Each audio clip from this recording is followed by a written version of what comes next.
പ്രിയ പ്രേക്ഷകർക്ക് സീരിയൽ ന്യൂസിലേക്ക് സ്വാഗതം. കൂടുതൽ സീരിയൽ ന്യൂസുകൾ അതിവേഗം ലഭിക്കുന്നതിന് ഈ ചാനൽ സബ്സ്ക്രൈബ് ചെയ്യുക, ബെല്ലൈക്കൺ മറക്കാതെ ക്ലിക്ക് ചെയ്യുക. വീഡിയോ ഇഷ്ടമായി എങ്കിൽ ലൈക്ക് ചെയ്യാൻ മറക്കരുത്. നമ്മുടെ പ്രിയ പരമ്പരയിൽ സുപ്രധാനമായ വഴിത്തിരിവ് ഉണ്ടായിരിക്കുകയാണ്. അന്നത്തെ ദിവസം യഥാർത്ഥത്തിൽ എന്താണ് സംഭവിച്ചത് എന്ന് കണ്ടെത്തുന്നതിന് വേണ്ടിയുള്ള നീക്കവുമായി മുന്നോട്ട് പോവുകയാണ് ലക്ഷ്മിയും അതുപോലെ തന്നെ നമ്മുടെ രാഹുലും.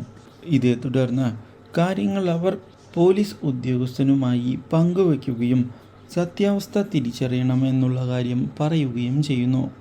ഇതേ തുടർന്ന് കൃത്യമായി അന്വേഷണം മുന്നോട്ട് കൊണ്ടുപോകുമ്പോഴാണ് ഇതേക്കുറിച്ചുള്ള കാര്യങ്ങൾ നമ്മുടെ കുറുപ്പും കൂട്ടരും അറിയാൻ ഇടയാകുന്നത്. ഇതോടെ കാര്യങ്ങൾ കൈവിട്ടു പോകുമോ എന്ന കുറുപ്പ് ഭയപ്പെട്ടിരിക്കുകയാണ്. ഇതേസമയം തൻ്റേതായ നീക്കങ്ങളുമായി മുരളി മുന്നോട്ട് പോവുകയാണ്. എത്രയും പെട്ടെന്ന് തന്നെ സൂര്യനെ കൊടുക്കണമെന്നും ഇല്ലെങ്കിൽ സൂര്യൻ നമുക്ക് തലവേദന ആകുമെന്ന് വ്യക്തമാക്കുകയും ചെയ്യുന്ന മുരളി അതിനുവേണ്ടിയുള്ള നീക്കങ്ങൾ കൃത്യമായി നടപ്പിലാക്കുകയാണ്. ഇതേസമയം പോലീസ് അന്വേഷണവും തനിക്ക് നേരെ വരുന്നുണ്ട് എന്നുള്ള കാര്യം മുരളി തിരിച്ചറിയുന്നത് മുരളിക്ക് തിരിച്ചടിയാകുന്നു. ഇതോടെ മുരളി താൻ ഒളിപ്പിച്ചു വെച്ച രഹസ്യങ്ങൾ പുറത്തു വരാതിരിക്കുന്നതിന് വേണ്ടിയുള്ള നീക്കങ്ങൾ തുടങ്ങുകയും ചെയ്യുന്നു. Do like, share and subscribe.